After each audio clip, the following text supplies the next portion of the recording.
All right. England losing to Greece. 2-1.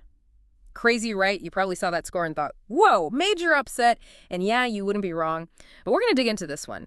This loss, it's making headlines for a reason, and we're going way past the final score. We're talking like tactical shakeups, those game-changing calls by the ref, and, the human side of football. Yeah, and I think the thing is, it's important to remember the context here.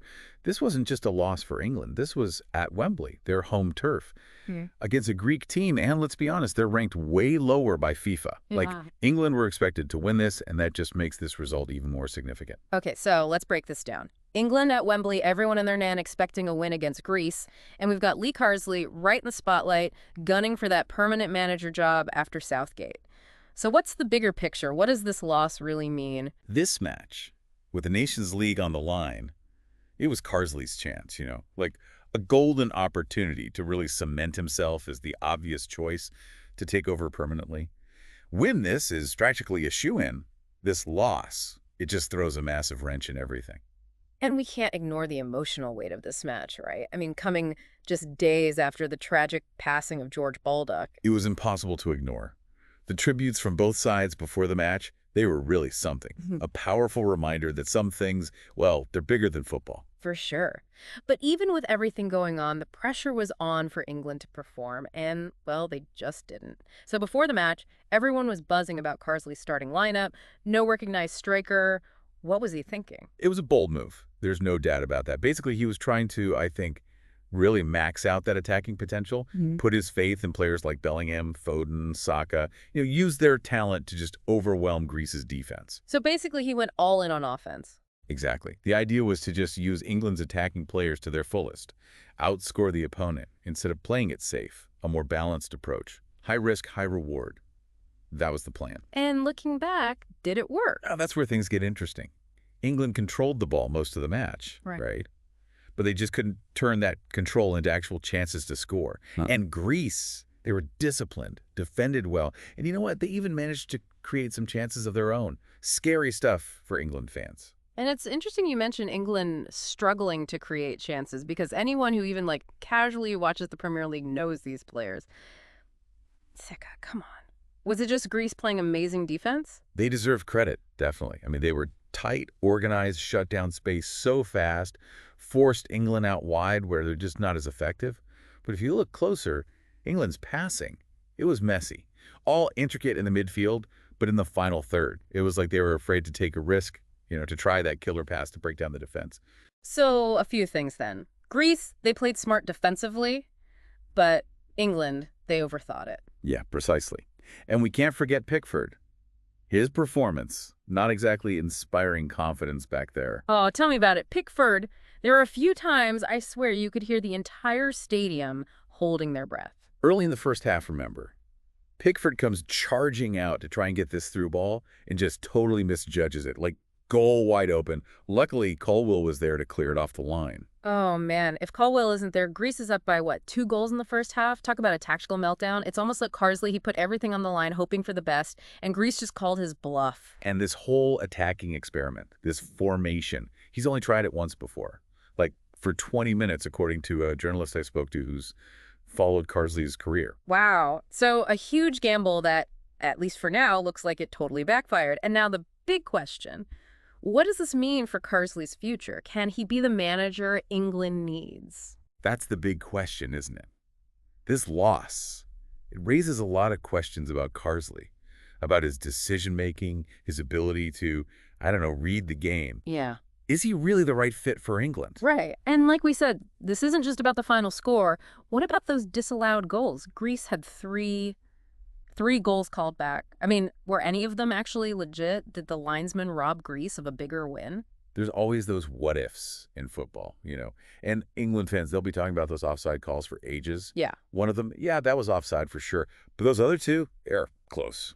Really close, like down to the wire, Yeah. Like, was his toenail offside? It was that close. So basically, a couple of inches here or there, and England are staring at an even worse defeat. Ouch. But it wasn't just bad calls and near misses, was it?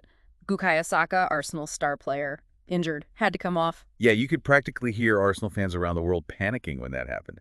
He's been playing nonstop for Arsenal, for England. It's a lot. This injury, I think it just highlights how much pressure these young players are under.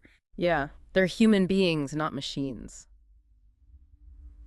And speaking of the human side of things, can't forget that tribute to George Baldock.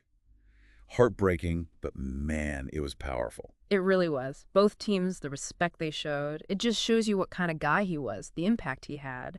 Seeing everyone come together like that, it was bigger than the rivalry, bigger than the game. Yeah, for sure. It really puts things into perspective, doesn't it? All the pressure these guys face Yeah. on and off the pitch. It's easy to forget that when you're watching, right? We get caught up in the tactics, who scored, who won. But it's real people out there with real emotions, dealing with real stuff. Absolutely. Yeah. Okay, so back to the match, back to Lee Carsley. This loss, I mean, it's got to hurt his chances of becoming the permanent manager. What do you think is next for him? Does he stick with this super risky, attack-heavy strategy, or is it back to square one? He's in a tough spot now. I mean, you got to give him credit. He tried something new, right? He took a risk. But international football, it's all about results. You can try new things all you want, but if you're not winning, it's not going to last long, especially with a team like England, the weight of expectation they carry. Right, the pressure is always on. So, what do you think? Any chance he survives this? Or is this the end of the line for him? It's hard to say. He's a good manager, but he needs to learn from this, adapt, find a way to balance that attacking flair with, a solid defense. England has the talent, it's there, but it means nothing if they can't play as a team. He went all in and lost. Does he fold or double down? It's going to be interesting to see what he does next. Yeah, it's going to be a long week for Carsley for sure. Having to think about this match, what to do next, the pressure. But for us, we covered it all, I think. The tactics, the refs' calls, the human side of it all. But as we wrap up this deep dive, what's the takeaway for England? Where do they go from here?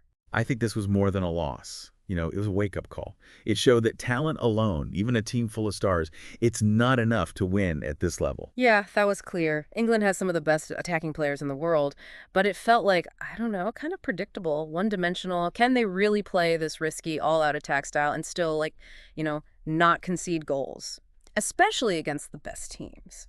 That's the million-dollar question, isn't it? Not just for Carsley, but for English football. I mean, this match, it sparked a whole debate, right? What is English football? Should they play it safe, that more cautious style they've been using? Or do they go all in on this attacking style that Carsley seems to like? It's a tough one. Yeah, it's like an identity crisis or something. I mean, on the one hand, you have this exciting attacking football that, on a good day, can destroy any team. But then there's that risk, being exposed at the back, and that can be deadly. Exactly. And that's the line Carsley or any England manager has to walk, right? How to find that balance. How to get the best out of those attacking players and still have a defense. That's the challenge. It's not just picking the best players. It's finding the right system, the right mentality. It's like, I don't know, putting together a puzzle. You have all the pieces, the best pieces, but making them fit, making them work as one, that's where it gets tricky. Right. And more than that even, it's about learning. This loss to Greece, it was tough. But it's also a chance for England to look at what went wrong, learn from it, come back stronger.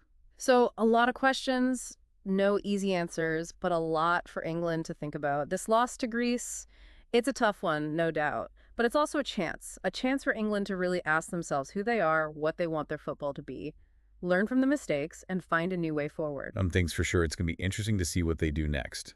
I'll say. And we'll be here to break it all down for you. Thanks for joining us on this deep dive. Until next time, keep exploring, keep asking those tough questions, and never stop learning.